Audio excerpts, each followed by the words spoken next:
As maiores economias do mundo, países sólidos com moeda forte e empresas multinacionais com lucros multibilionários, investimentos com diversificação geográfica, diversificação de setores e diversificação de moedas. Essas são apenas algumas vantagens de quando você investe em países desenvolvidos. E no vídeo de hoje a gente vai falar sobre o que são esses países, quais são as suas oportunidades e os seus riscos, e as melhores formas de você investir neles através dos maiores e melhores ETFs de países desenvolvidos.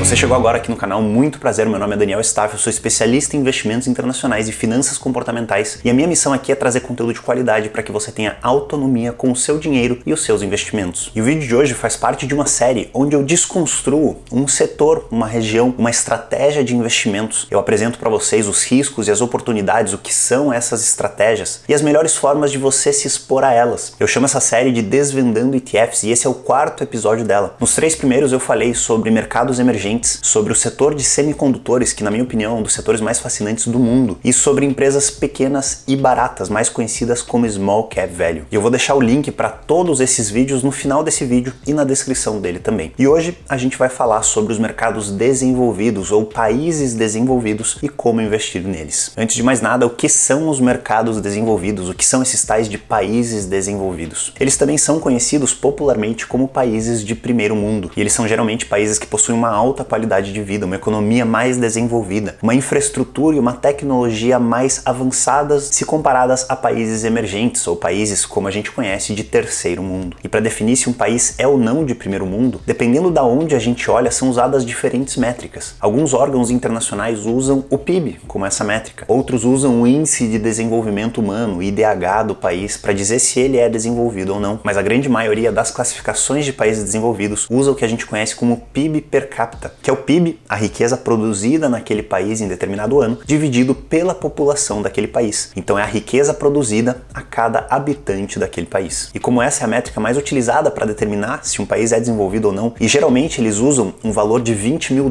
de PIB per capita para dizer se o país é desenvolvido, vamos dar uma olhada em qual que é o PIB per capita de alguns países importantes. Começando pelos Estados Unidos, o PIB per capita americano atualmente é de $63 mil. O PIB per capita da Suíça é de $87 mil, da Noruega de $67 mil, da Austrália $52 mil, da China $10,4 mil e do Brasil $6,7 mil.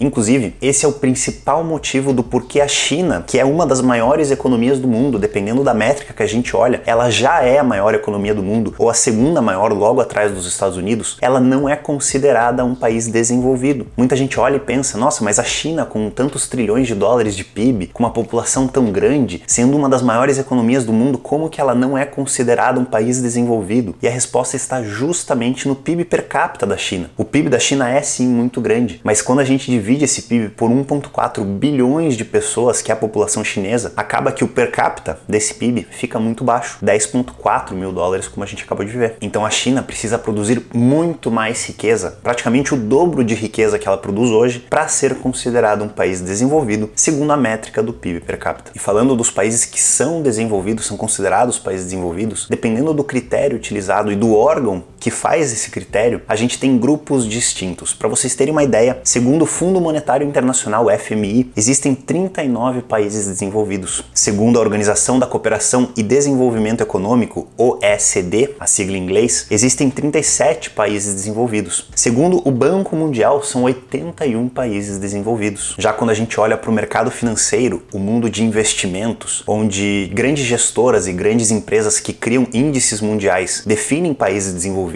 emergentes e países de fronteira, que são os abaixo do emergentes, a gente tem um grupo que varia entre 23 e 28 países desenvolvidos. E segundo a maioria das métricas utilizadas e a maioria desses grupos de países desenvolvidos, os maiores e melhores países dentro desses grupos são a Dinamarca, a Finlândia, a Suécia e a Noruega. Já se a gente olha para o mercado financeiro, que é o que mais importa para nós investidores, que é o que mais vai afetar você ao investir em mercados desenvolvidos, os maiores países, aqueles com mais representatividade dentro desses índices de países desenvolvidos são o primeiro de longe, Estados Unidos, seguido pelo Japão, Reino Unido, Canadá, França, Suíça, Austrália e Alemanha. E ao mencionar essa lista de países é importante a gente observar dois detalhes importantíssimos. Se você está investindo através de ETFs americanos, se você compra ETFs americanos que investem em países desenvolvidos, esses ETFs eles desconsideram os Estados Unidos. Então eles vão investir em todo outro grupo de países desenvolvidos, começando pelo Japão e seguindo essa lista que eu acabei de mencionar para vocês, sem os Estados Unidos. Dentro dos Estados Unidos, a divisão mundial entre essas regiões é feita mercados desenvolvidos, mercados emergentes e os Estados Unidos separadamente. Então se você vai montar uma carteira global com ETFs de países desenvolvidos, você precisa adicionar um ETF americano também, porque se você não adicionar esse ETF, você não vai ter a exposição aos Estados Unidos. Então digamos que uma estratégia global é composta pelo ETF VWO de países emergentes, o VEA de países desenvolvidos, e se a gente não adicionar mais nada, você não terá nenhuma exposição aos Estados Unidos. Para complementar essa exposição e ter uma exposição verdadeiramente global com os Estados Unidos, você adicionaria a esses dois ETFs o VTI, que é o que investe na economia americana. Já se a gente está olhando pela ótica europeia, se você está investindo em ETFs europeus, principalmente os ETFs irlandeses, que tem uma vantagem muito grande para quem mora no Brasil, tanto tributária quanto de imposto de herança, esses ETFs, quando olham para países desenvolvidos, incluem também os Estados Unidos. Então você não precisaria adicionar um outro ETF americano. Apenas comprando um ETF de países desenvolvidos negociado na Europa, você já terá os Estados Unidos dentro dessa composição. E o segundo ponto a se observar ao investir em países desenvolvidos é que dependendo do índice que você escolhe, ele vai incluir ou não determinados países. Para vocês terem uma ideia, o ETF VEA, que foi o que eu acabei de comentar para uma estratégia global investindo em países desenvolvidos, ele segue os índices da FTSE. E a FTSE considera que a Coreia do Sul e a Polônia são países desenvolvidos. Por outro lado, se você opta pelo ETF IEFA, que também segue os países desenvolvidos e é muito similar ao VEA, ele segue os índices da MSCI. E a MSCI considera que a Coreia do Sul e a Polônia são países emergentes. Então esses países não estão incluídos dentro desse ETF. E para você não ficar perdido e não achar que isso é muito complicado, simplesmente use os ETFs da mesma gestora. Então se você vai escolher ETFs desenvolvidos da Vanguard, que seria o VEA, use também o VWO, que é de ETFs emergentes da Vanguard. Eles utilizam o mesmo índice e esse índice já está equilibrando essa exclusão ou inclusão desses países. Já se você opta pelo ETF IEFA para se expor aos países desenvolvidos, esse ETF é da BlackRock. A BlackRock usa o MSCI como índice e aí você utiliza também o IEMG. Então você está dentro da mesma família de gestores utilizando os mesmos índices e tendo esses países ou de um lado ou de outro. Se você opta pelo VEA,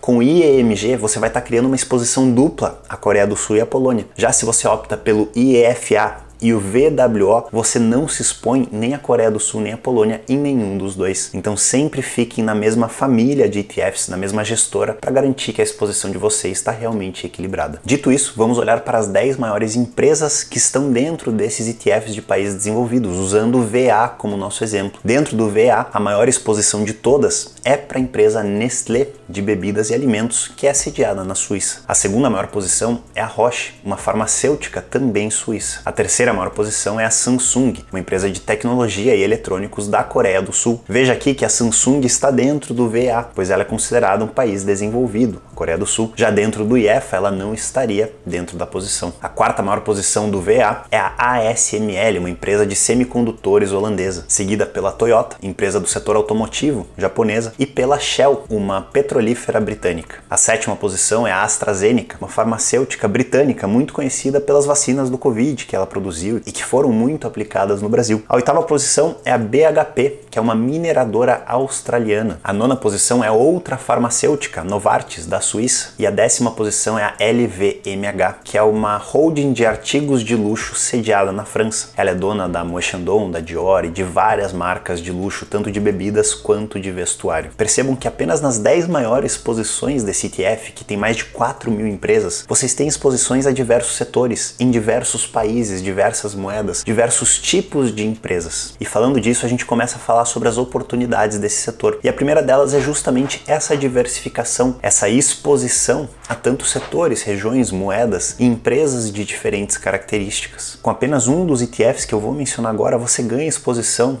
a Ásia, a Oceania, a Europa, a América do Norte, as maiores e melhores empresas desses países e regiões. E também com apenas um desses ETFs você ganha exposição ao euro, ao franco suíço, ao iene japonês, ao dólar australiano, ao dólar canadense, uma verdadeira diversificação de moedas que eu tanto defendo aqui no canal. Além disso, você tem exposição a protagonistas do nosso dia a dia. A Nestlé, que é dona de todos os chocolates que a gente come, da Nespresso, que a gente toma o cafezinho todos os dias, a Samsung, que produz eletrônicos, celulares, computadores, que muitos de nós usamos, e para os mais chiques e mais sofisticados que nos assistem aqui, a LVMH, que produz roupas da Dior, bolsas da Louis Vuitton, da Fendi, joias da Bulgari, bebidas da Veuve Clicquot, da Moët Chandon e tantos outros artigos de luxo.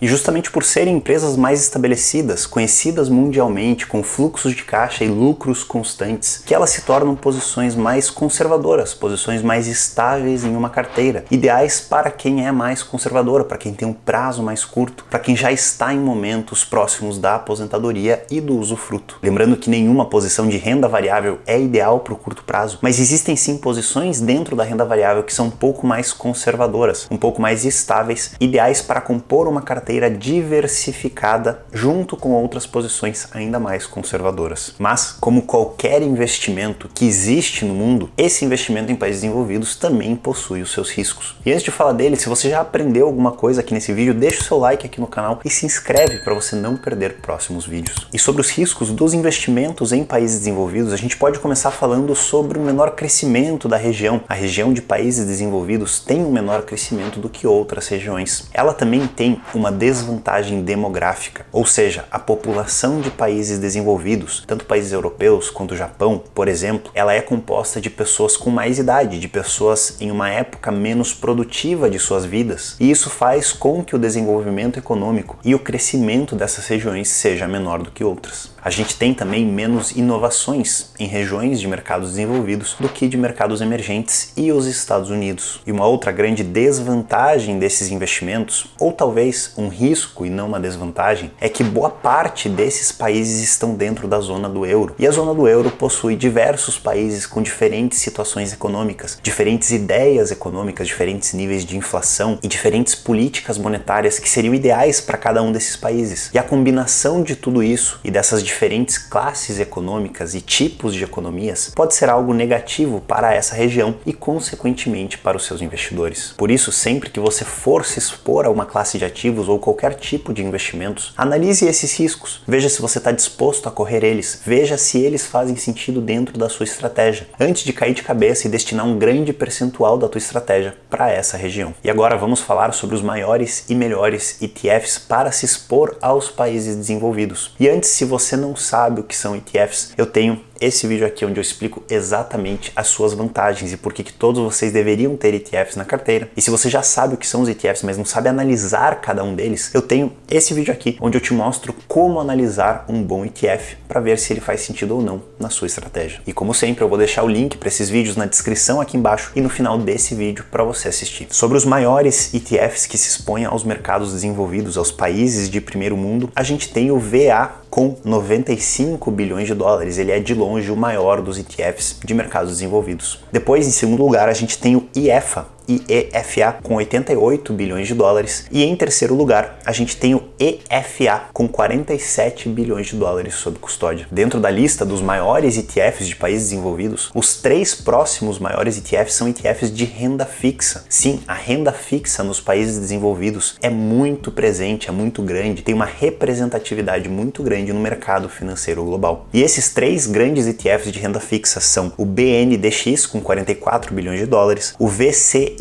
com 42 bilhões de dólares e o VCSH com 40 bilhões de dólares sob custódia. Então vejam que além de se tornarem sócios de empresas de países desenvolvidos, vocês também podem investir na renda fixa desses países, seja a renda fixa dos países em si, os tesouros diretos de cada um desses países, ou a renda fixa corporativa, a dívida das empresas desses países. Já sobre os melhores ETFs, que talvez muitos de vocês estão nesse vídeo justamente para essa lista, eu costumo dizer que não necessariamente são os melhores ETFs para todo mundo. Afinal, Eu não sei o que vocês buscam, eu não sei o que é melhor para cada um de vocês, mas eu gosto de trazer aqui nessa parte desse vídeo alguns ETFs diferentes, alguns ETFs pouco conhecidos ou com estratégias sofisticadas, estratégias um pouco fora do comum, para vocês analisarem e verem se faz sentido ou não para a estratégia de vocês. Começando pelo FNDF. Esse ETF ele investe em países desenvolvidos e em empresas que têm bons fundamentos. Ele utiliza os filtros de vendas, fluxo de caixa e retorno aos acionistas, que é uma combinação de dividendos e recompra de ações, para escolher as melhores empresas. O segundo ETF da lista é o EFV, que investe em empresas de países desenvolvidos com o fator valor, ou seja, empresas que estão baratas dentro desses países. Esse ETF em específico usa como filtro o preço sobre valor patrimonial, o preço sobre lucros futuros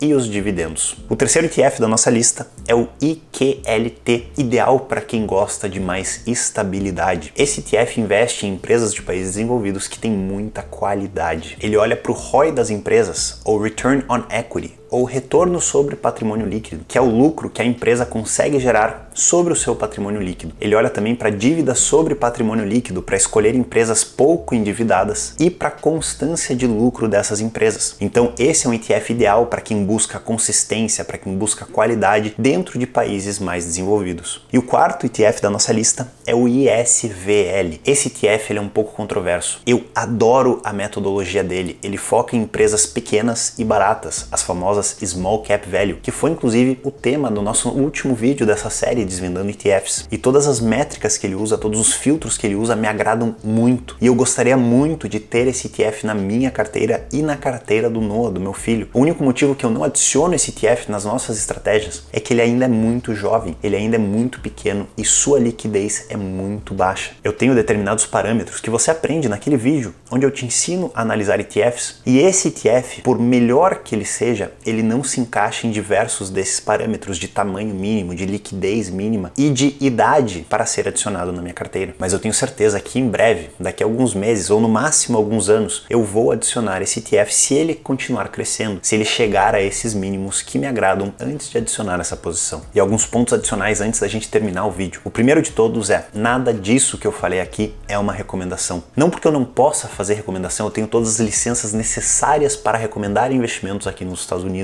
E sim porque uma recomendação feita por alguém, seja eu ou qualquer outro influenciador, não vai servir para a grande maioria de vocês. Essas recomendações são ótimas para um certo perfil de investidor com certos objetivos muito específicos. E todos vocês têm um perfil diferente, objetivos diferentes, condições financeiras de vida diferentes, famílias diferentes. Então é óbvio que uma recomendação feita por qualquer um de nós que não te conheça, que não saiba dos seus detalhes, não servirá para você. Então por que eu falo sobre esses ETFs? Por que eu trago esses nomes e essas siglas e esses stickers? Para servir como uma inspiração para vocês, para trazer novas ideias, para ajudar vocês a melhorar ainda mais a carteira de vocês a partir de um estudo dessas posições. Então vocês, com conhecimento, com autonomia, serão capazes de pegar essa informação e julgar se ela faz sentido ou não na estratégia de vocês. E antes de vocês irem embora, eu tenho uma lista de setores, regiões e estratégias para gravar novos vídeos desses episódios. Eu vou ainda falar sobre ETFs de inteligência artificial, de games, de segurança cibernética, de renda fixa, de outros setores do mundo. Tem muita coisa boa vindo aí dentro dessa série e em todos os outros vídeos do nosso canal. Então se você ainda não é inscrito, se inscreve aqui, que a gente está quase chegando a 3.000 inscritos. Então me dá essa força e vamos chegar a esse número. Dito isso, aqui está a playlist com a série Desvendando ETFs, com os 3 primeiros vídeos. Aqui está o vídeo onde eu te explico tudo sobre os ETFs, e aqui o vídeo